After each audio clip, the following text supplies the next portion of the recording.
আমরা প্রয়োজনে আন্দোলনে যাব এবং সেটা কঠোর আন্দোলনে যাব। আবারও স্বৈরাচার বা স্বৈরাচারের দূষণটা ফিরে আসুক। নির্বাচন নিয়ে এই জাতির যে ভয়ঙ্কর ট্রমা 2014, 2018 এবং 2024-এ যেটা আমরা দেখেছি, এবং যারা এই ধরনের নির্বাচন করেছিলেন তারা এখন কোথায় আছেন আপনারা জানেন। আমরা আশা করব না, প্রত্যাশা করব না যে এই নির্বাচন কমিশনকেও এই ধরনের পরিণতি যাতে তাদেরকে ভোগ করতে না হয়। আমরা খুব আশ্চর্য লক্ষ্য করছি যে এই গণনা কার্যক্রমের সাথে নির্বাচন কমিশনের যারা জড়িত আছেন, রিটার্নিং অফিসার, সহকারী রিটার্নিং অফিসার এবং ইসির সদস্য যারা আছেন, নির্বাচনের ফলাফল ঘোষণার ক্ষেত্রে তারা অস্বাভাবিকভাবে কিছু কিছু ক্ষেত্রে বিলম্ব করছেন।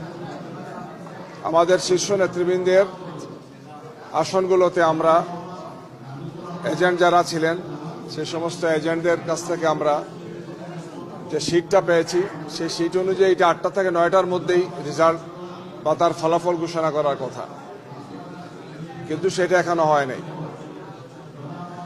কোনো কোনো আসনে এটা হয়েছে যে আসনে যে সিটে স্বাক্ষর দিয়েছেন প্রথম সেখানকার রিটার্নিং অফিসার বা তার কর্মকর্তারা কিছু সময় পরে সেটা চেঞ্জ করেছে। ঢাকা 17 আসনে এই ধরনের ঘটনা ঘটেছে।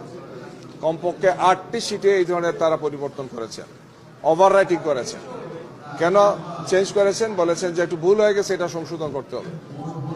বিভিন্ন